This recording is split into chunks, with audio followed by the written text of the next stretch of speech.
Hi, Pathfinders. You are most welcome to the officially Braless podcast. I'm your host, Babs, and I'm really glad that I'm able to finally sit down and indulge in this conversation with you guys. I'm really sorry that it took a while, but the past week has been extremely busy at my workplace, and there was no way that I could, find a time to sit down and record. But now that everything is settled, I am able to record and talk. So this episode is basically going to be about my experiences during my 28th year. I'm just going to talk about my highs, my lows, everything that I experienced during, not everything actually, this is just even less than a summary of what I experienced during my 28th year, but I'm really hoping that maybe people out there can relate to it, or if it can help you in any way to make better decisions, then I'm really happy about that. Or if you have any advice for me, you can also reach out to me. But yeah, this is basically about chapter 28 and what I look forward to in chapter 29. So I guess here goes nothing. Now I have like 5 or 6 things that I really want to talk about, because I've been thinking about it throughout the week, and I know I said that I would basically let my thoughts lead me to what to talk about, but I think I've noted the few things that I really want to shed a light on. And number 1 for me is adulting. You hear people saying about adulting, adulting is a scam, adulting is like, but I think adulting it's a lonely concept. You are alone. And I guess it starts to hit you when you're 28. I believe that probably when you're like 25, 26, 27, I think you're still trying to get used to the fact that you're now in your late 20s and you're heading towards your 30s, but it's 28 where it actually hits you that there's certain things that you're going to have to do that you've been doing for a while, but it just hits you at 28. Well, it hit me at 28. Maybe it hits other people earlier, but for me it was at 28. And there were several moments during the course of the year where I realized that, oh shoot, I am alone in this, all these bills, I have to pay them on my own. I have to experience certain things on my own, and it's a very scary experience. It's a very lonely experience. There have been so many times where I've wished that my mom or my dad were nearby so that I could ask them questions. I could, run back into their arms and tell them, Mommy, Daddy, help me. Or there's so many decisions that affect my life, because at 25, at 26, it hasn't really set in, but at 28, it hits you that if you make a decision right now, it's really going to affect your life. Like time, like there's that component of time, like time is, leave alone time running out, but like time is very precious as well, and decisions carry a lot of weight, and it's crazy. It's a scary thing to experience. And so it was my 28th year where it finally hit me that whatever I did at this point was going to affect my life drastically. I have to analyze, I have to think very carefully of the things that I decide to do in my life at this point in my life. And doing all of that on my own is sometimes really crazy and scary and lonely. And I don't know who can relate, but for me, that was it in year 28. And now that I live alone, it's even worse because now I have to cook for myself. I have to set up a system. Like my parents had a system at home. I have to set up a system for myself to run my own household, my own house, yeah? And it's scary. It's scary to think about. And I know it's something that you get used to over time, but it's just a scary concept and it's a lonely concept. The other thing is that I got to realize that people do not care. People don't care at all. And I'm not saying this from a bitter stance or a bitter point of view. I'm not bitter at all, but I just got to realize that people don't care. As humans, I believe as humans, we're naturally self-centered. We're naturally self-centered. We think about ourselves most of the time, to be honest. So if you're planning on doing something for yourself and your main reason for not going ahead with whatever you want to do is what people will say or how people will react, I think you're doing yourself a disservice because people don't care. They don't. And I feel like the more you get to realize that people don't care, it's like some form of freedom. And the other part about people not caring is your expectations drop to the bottom. And I feel like that's the best way to live life, is when your expectations are at the bottom. For people, for human beings, whether it's your family, whether it's your friends, do not have any expectations on anyone besides God. It's only God that can exceed your expectations. It's only God where you can believe in Him, you can have hope in Him, you can have faith in Him and know that He will deliver beyond, like exceedingly what you expect. But with humans, you really shouldn't have expectations on human beings. Again, I'm not being bitter, but it's the truth. So yeah, people don't care. People do not care. They don't. They really, really don't. And once that gets into your head, then life starts to feel a lot better. I learned the hard way. I was like, okay, so this is how it is. Okay. And at that moment, I just released every single thing that I was holding on to, the expectations that I put on people, everything. I just released it. And honestly, it felt so light. Most of the burdens that I was holding on to were let go, because this whole thing of people caring and thinking that they care, they don't. Now, don't get me wrong. I'm not saying that your family doesn't care about you. I'm not saying that your friends don't care about you. No. But I'm just saying that at a certain degree, people are thinking about themselves. Yeah?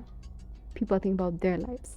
People have their own issues to deal with. People have their own things they're thinking about. They're thinking of their futures. They're thinking about their schedules. They're in traffic right now, thinking about the line, the queue of cars that's right ahead of their own car. And no, they're not thinking about you. Unless someone is in love or something and you're just, thinking about that one person the entire day or what. But I'm telling you, people don't care. And the more you get to accept that, the more you get to look at life in a different perspective. So you do you, and as long as it's legal, just do you, my friend. Another thing I got to realize is that when it comes to love, and I don't mean just romance, I mean any kind of relationship, whether it's friendship, whether it's family, whether it's whatever, anything that concerns love is very much a choice. I choose my friends every day. If I didn't, I don't think I would be putting in the effort. I know my friends are in my life because they have chosen me. They choose me. The moment the factor of choice is out of the equation, then I believe that the relationship is no longer valid. I think choice and effort move hand in hand. So love is a choice. Even in romantic relationships, love is a choice. If that person chooses you, they have chosen to love you. You can have everything, by the way, and still not be chosen. You can be the best person in the world and still not be chosen. It comes down to choice. So that's all I'm going to say. Health is everything. I'm not one to fall sick all the time. I do not fall sick. I can spend the entire year without falling sick. I can spend years without being really, really, really sick. Maybe just a cold once a year or something. This year, I've not gotten a cold at all. But my 28th year, I got to realize that health is everything. So you must take care of yourself. Do the exercise. Eat healthily. Do what you need to do to be healthy, because it's what you need to survive. It's what you need to enjoy life. If your health is bad, then trust me, you're going to be depressed. You're not going to enjoy your life. You know, when you're sick, it's when you realize that you go back in time where you were very healthy, and you miss the time when you were healthy. So please, guys, take care of yourselves. I also got to realize that happiness is something that you create. Expecting other people to make me feel better, and of course I got disappointed many times, because that's such a big responsibility to drop onto somebody, because first of all, they're dealing with their lives, and then you want them to be able to create this life, this happiness for you all the time. It's exhausting. You can't attach such an expectation on somebody except yourself. Friends, life is cruel sometimes, and life is also beautiful. Life is messy. You have to create your happiness. I don't know how. I don't know what you'll do, but you have to create your own happiness. It's the only way you will survive. It's the only way you won't be depressed. It's the only way you can get through life. And so there were very many moments throughout the course of the year where I caught myself thinking like, oh gosh, like this feels so good. Like I'm really happy about this moment. And it wasn't even like something so big, but it was small moments like deciding to watch my favorite show and sitting and making my a really good meal, sitting down watching my favorite show and just being happy, being in the moment. It just felt so good. Another moment was spending time with my friends. There's several ways you can just do the things that make you happy. They don't have to be so big. I know people wait for the big moments, but really, it's always a collection of the small things. That's what makes up your life. These tiny moments. I really want to create more happiness for myself. I know I can. I do it, and I want to continue doing it. Expectations ended in the year 28, and I am going to create my own happiness more. I'm going to make it a thing in age 29. To the point where no one will be able to bust the bubble that I'm in.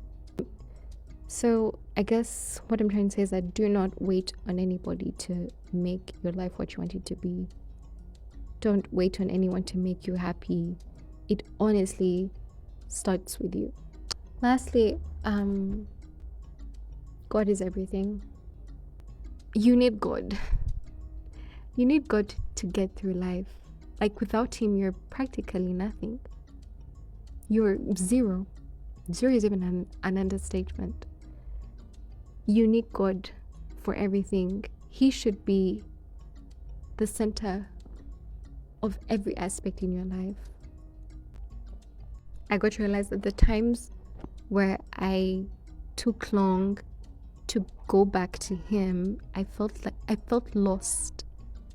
Very lost. It's a very scary space to be in. You literally feel like a lost lamb.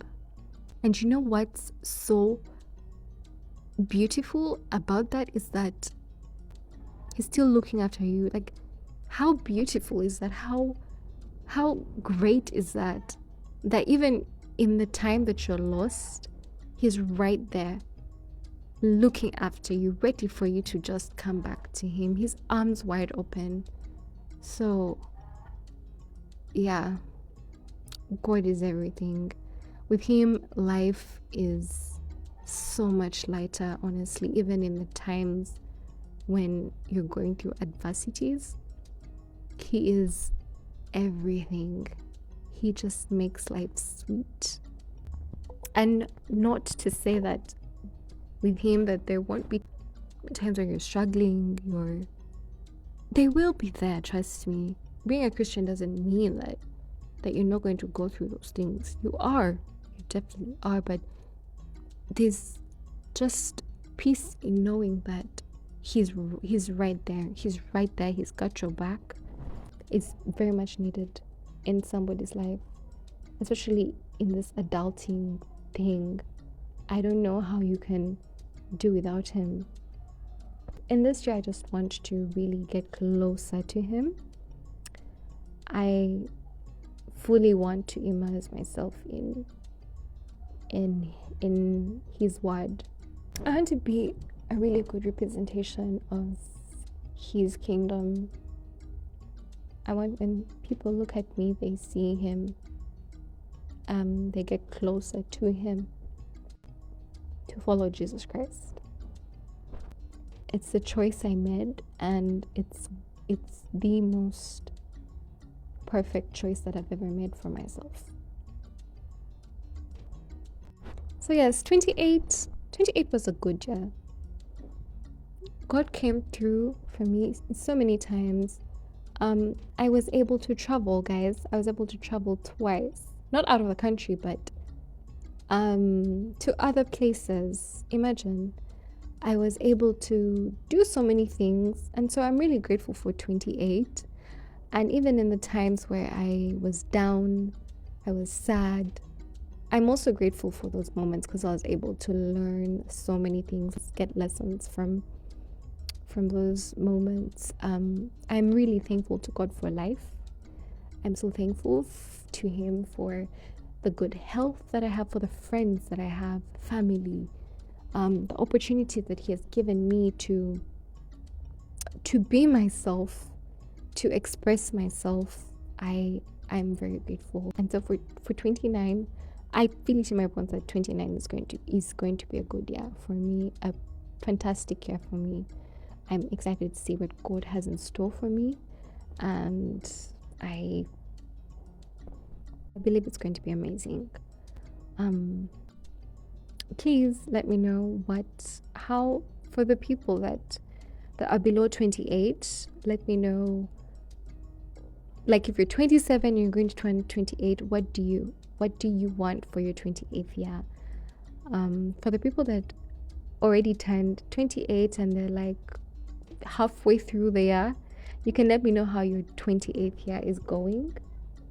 And then for the people that are above 28, like they are 20, they're absolutely done with that 28th year. Let me know how it was, what lessons you learned.